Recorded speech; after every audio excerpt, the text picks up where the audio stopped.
Angel, we have a special guest. Angel,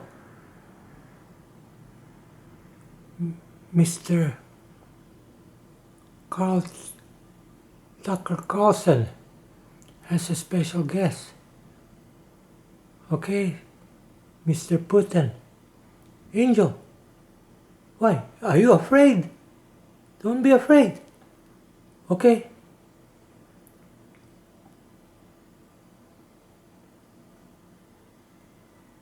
So, here it is. Don't be afraid. To Mr. Putin. This week, Tucker Carlson interviewed Vladimir Putin in Russia. The mainstream media lost their minds and called him a traitor. We're going to explain the entire controversy this week on Wolves and Finance.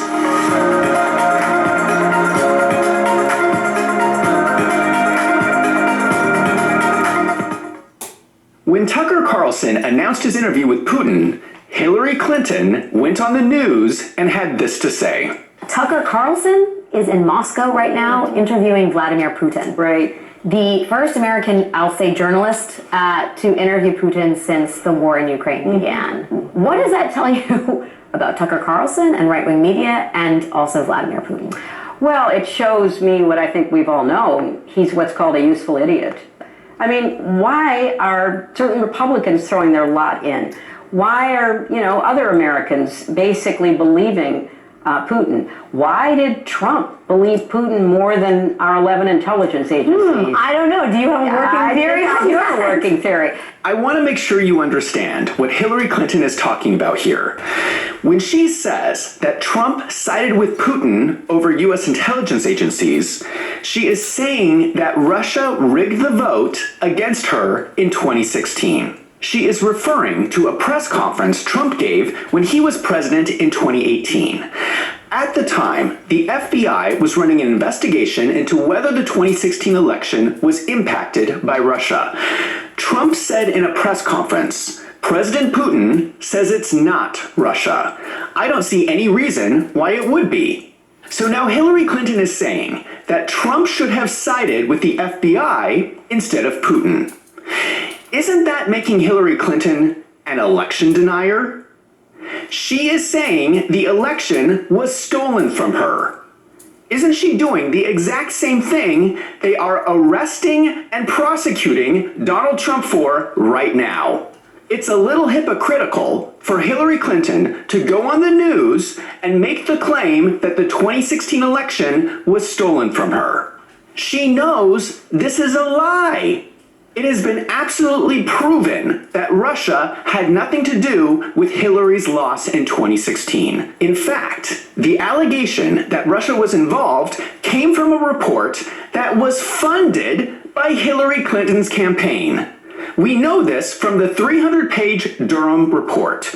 It has been extensively reported on by the news. Hillary Clinton knows it's a lie to say that the 2016 election was stolen from her by Russia.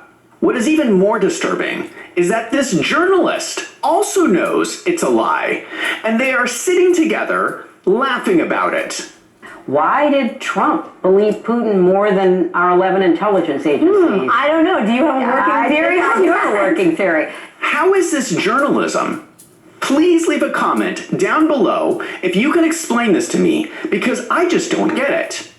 Tucker Carlson is the first Western journalist to interview Putin since the war in Ukraine began. How do these people have any standing to criticize him for this? Tucker Carlson went to Russia and posted this video claiming that the Biden White House was trying to interfere with their interview. Almost 3 years ago, the Biden administration illegally spied on our text messages and then leaked the contents to their servants in the news media. They did this in order to stop a Putin interview that we were planning. Last month, we're pretty certain they did exactly the same thing once again. But this time, we came to Moscow anyway. The White House was then asked why they were interfering with Tucker Carlson's interview. Tucker Carlson is in Moscow and just confirmed that he's going to be interviewing Russian President Vladimir Putin. He argues that Americans have a right to know all they can about a war they're implicated in. Carlson contended in his preview video that the Biden administration has opposed and even attempted to hinder his attempts to interview Putin. Do you have... Wait, say that last part again? He said that the Biden administration has allegedly attempted to prevent him from interviewing Vladimir Putin. Do you have a comment on either the interview or that allegation? Absolutely not. And for the board, Absolutely not a comment, or absolutely not that didn't happen? Absolutely not a comment, to be more clear, period. Excuse me? No comment? That's not good enough. This is Karine Jean-Pierre, the press secretary for the White House. Why can't she say, no, we are not interfering? The government is required by the Constitution to never interfere with the press. It is in the very First Amendment of the Constitution. The government cannot hinder the press in any way. In this case, Tucker Carlson is saying they are trying to stop him from doing an interview. That is illegal. Why can't Karine Jean-Pierre say the words, the government is not interfering in any way with Tucker Carlson's interview? Then the attacks against Tucker became more extreme. Multiple members of the EU Parliament have called for sanctions against Tucker Carlson, including banning him from traveling to Europe. Then Tucker's interview was added as a reason for him to be included on a kill list in Ukraine. To be fair, Tucker Carlson was already on the kill list for negative comments he made about Ukrainian President Volodymyr Zelensky last year. Ukraine says that the government does not technically own this website, but we do know that Ukrainian secret services reportedly works on running the website. It does not matter if the government owns it or not, if they're still running it. I want to show the website to you because I don't think people understand how extreme this is. When you go to the website, for some reason, you see Mark Milley, the former U.S. chairman of the Joint Chiefs of Staff. Why is the U.S. military at the top of this Ukrainian website? As you scroll down, you see pictures of dead soldiers, which are too graphic to show on YouTube. Then you see a graphic that says, Terror Russia, soon in every country with Russian-speaking immigrants. This sounds like it's talking about genocide, not just in Ukraine, but in other countries as well. You can use this website to search for people on the kill list. Here we see the profile for Tucker Carlson. They describe him as helper of the Russian invaders and terrorists. You can see that it shows the date of birth and a blank space for date of liquidation. This is a massive violation of human rights, and the US has chastised Ukraine in the past for this website. You cannot have a website run by government employees with a kill list where you include journalists when they say anything against the government. That is a violation of human rights. Shouldn't the White House be calling this out? Why are they saying nothing after an American journalist is put on a kill list in Ukraine? I think it's important to put all of this in context. How did we get here? In 2014, Joe Biden was vice president. His son Hunter Biden was placed on the board of a Ukraine oil company called Burisma. Hunter Biden was paid $1 million per year, even though he had no experience in the oil industry. In total, the Biden family received $6.5 million from Ukraine. Meanwhile, Ukrainian prosecutor Viktor Shokin was investigating corruption by Burisma, Hunter Biden's company. In 2015, Vice President Joe Biden traveled to Ukraine, where he demanded that prosecutor Shokin be fired as a condition of a $1 billion loan by the United States. I said, I'm telling you, you're not getting $1 billion. I said, you're not getting $1 billion. I'm going to be leaving here. And I think it was, 6 hours? I looked at it, I said, I'm leaving in 6 hours. If the prosecutor's not fired, you're not getting the money. Oh, son of a bitch. Got fired. And they put in place someone who was solid. Congress is currently investigating this as potential corruption by Joe Biden in Ukraine. What is really telling is the White House is refusing to hand over early drafts of Joe Biden's speech when he traveled to Ukraine in 2015. The drafts would show whether Joe Biden changed U.S. policy on the plane ride to Ukraine in order to benefit his son. Also interesting, do you remember the classified documents that Joe Biden illegally kept in his garage next to his Corvette? It turns out that some of them were related to Ukraine during this same time period. So far, the FBI has also refused to turn over these documents to Congress. Why is everyone trying so hard to keep this information secret? Fast forward to when Joe Biden becomes president. Russia invades Ukraine in 2022. Under Joe Biden, the U.S. has given Ukraine more than $75 billion. The big question is, if there was corruption by Joe Biden in Ukraine, is Zelensky blackmailing Joe Biden? If Zelensky has proof that Joe Biden was corrupt, could that be a reason why Joe Biden keeps pushing to give so many U.S. taxpayer dollars to Ukraine? Now there are all these attacks against Tucker Carlson. Is the concern over Tucker Carlson really about covering up Joe Biden's corruption? The people in charge might not want anyone to hear any perspective against Ukraine, because that would make it difficult to send Ukraine more money, and then proof against Joe Biden might be revealed. So what did Putin say in Tucker Carlson's interview? It was a long 2-hour interview, so I'm going to summarize it for you. Putin basically made 3 main points. The war was a legitimate regional dispute. Do not mess with BRICS nations. Russia is open to a peace treaty. Let's start with the first point. The first 40 minutes of the interview was Putin giving a history of Ukraine. He was doing this as a way to legitimize the conflict as a small regional dispute of Russians against Russians. He emphasized that Ukraine used to be Russia, and so they are in the right to take back their own land. I have to point out that this was a lie. You need to remember that Putin is a politician, and he lies just like every other politician. Only this was a big lie. One of the most defining moments in Ukraine's history was a 2-year period from 1932 to 1933, when Stalin starved the people of Ukraine. This is known as the Holodomor.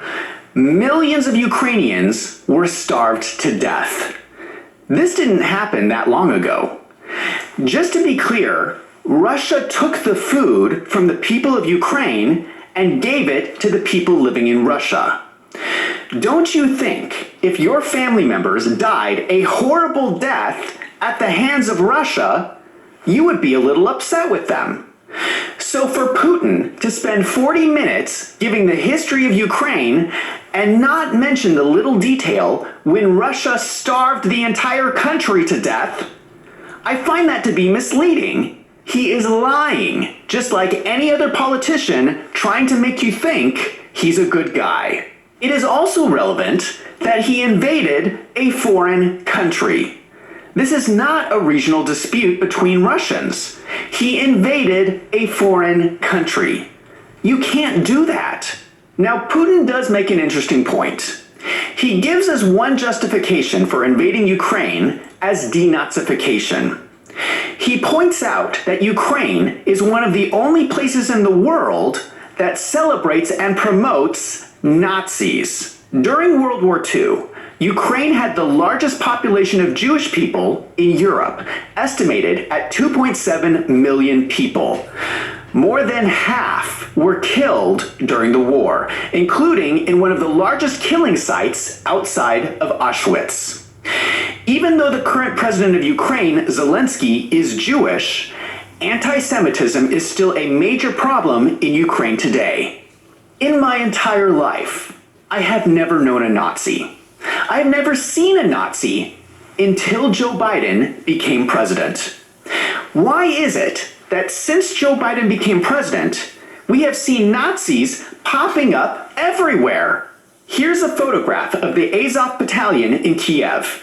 You can see the Nazi SS displayed on their flags. Here's an interview with Nazi Kent Boneface McClellan, who admits he's working for the US CIA in Ukraine.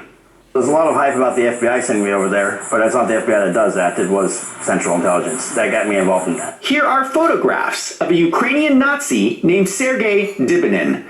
He was at the protests on January 6. Strangely enough, he has never been placed on the FBI's wanted list. Why is that? That suggests to me that this Nazi was working for the US government. Canada's parliament gave a standing ovation to a former World War II Nazi from Ukraine. The current Deputy Prime Minister of Canada is Chrystia Freeland. It turns out that her grandfather was also a Nazi from Ukraine, in the same division as the man who received a standing ovation. I will repeat, the grandfather of the current Deputy Prime Minister of Canada is a Nazi. She has confirmed this herself. In the US, the largest donor to the Democrat Party is someone named George Soros. He gave $179 million to Democrats in 2021 to 2022. George Soros, who is Jewish, collaborated with the Nazis during World War II to confiscate the property of other Jews. My understanding is that you went out with this protector of yours who swore that you were his adopted godson. Yes. Went out, in fact, and helped in the confiscation of property from the Jews. That's right. Yes. I mean, that sounds like an experience that would send lots of people to the psychiatric couch for many, many years. Was it difficult? Not at all. Not at all.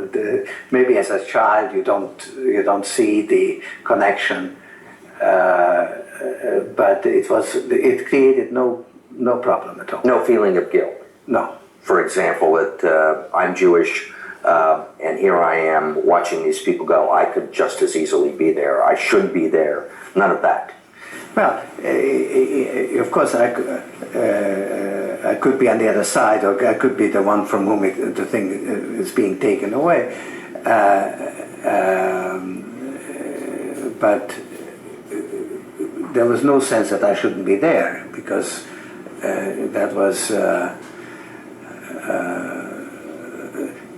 well, actually, funny way, it's just like in markets, that if I weren't there, of course, I wasn't doing it, but somebody else would be taking it away anyhow. In other words, whether I was there or not, I was only a spectator. The property was being taken away.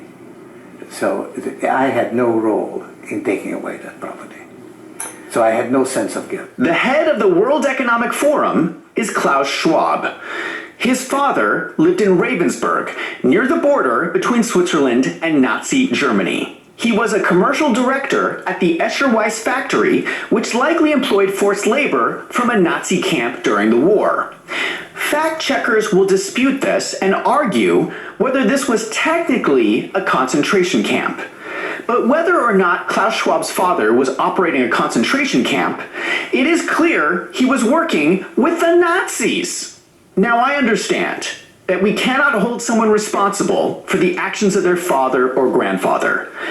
But we have to acknowledge that it is strange that all of these Nazis are popping up everywhere. And it is strange that it started happening when Joe Biden became president. And why are the Nazis all working for the Democrat Party? In the second part of the interview, Putin threatened that the West should not mess with the BRICS nations. BRICS stands for Brazil, Russia, India, China, and South Africa.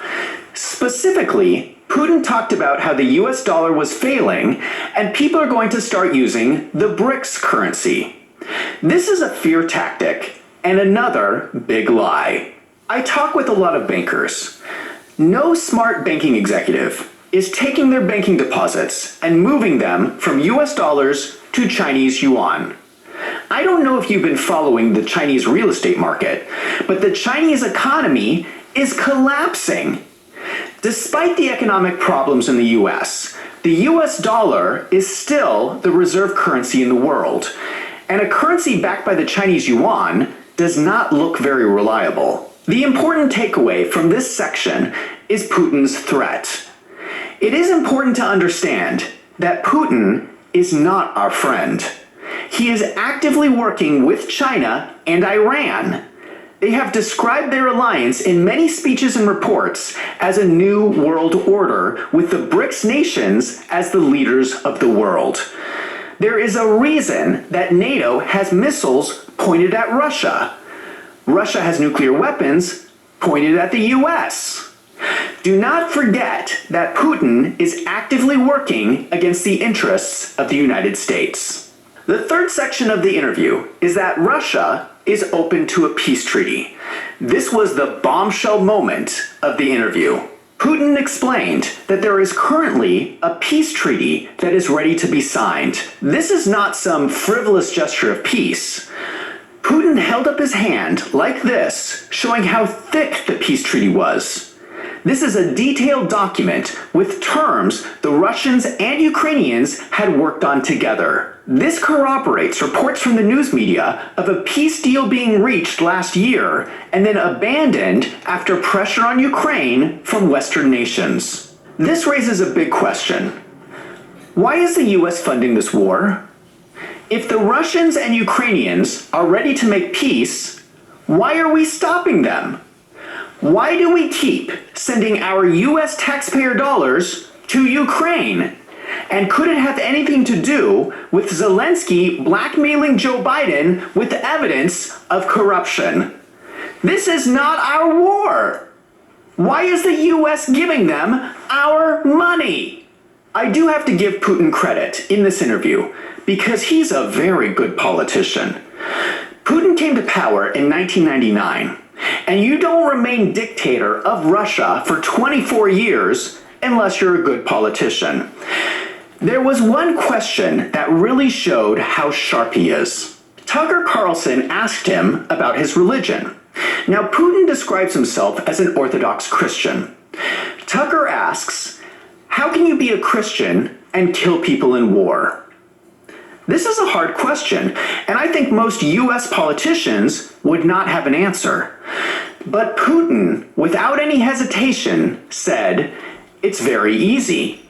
We're defending ourselves and our way of life. That was a good answer. It was a lie, but a good answer. And I think this is a good reflection of the overall interview. Putin invaded another country.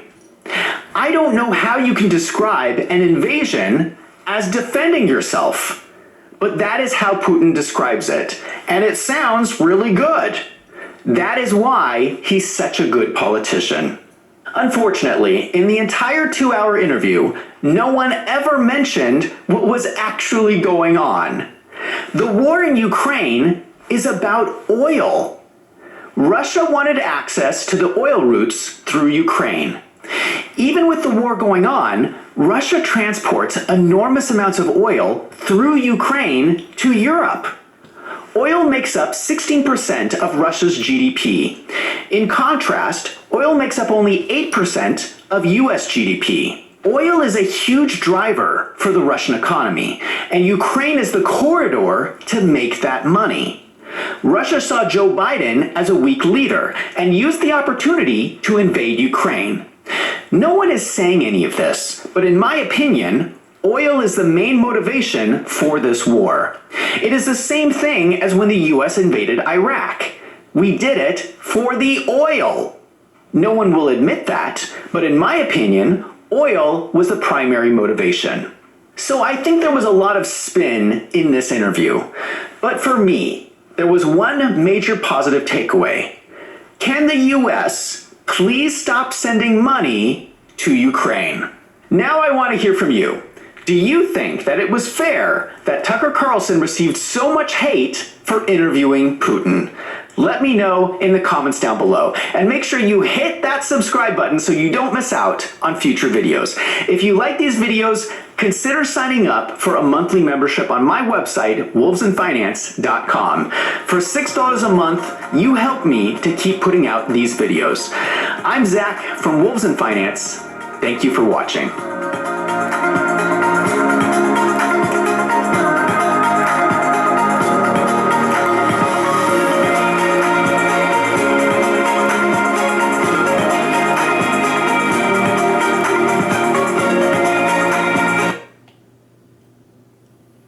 Angel, you're a member of Wolf and Finance, right? You're a member. Okay? Every month you're paying. Okay, so you like what you're watching? You know, Democrat or Nazi. You know that, right? You're learning a lot of things now. Angel, Democrat or Nazi. They're a member. Okay? Yeah, so are we going to be a member? No. Okay? So we'll just keep quiet. Okay? And we'll just be a member every month, paying Wolf and Finance, our membership. Okay, Angel? Okay? Okay. See you later. Okay. Okay, bye-bye.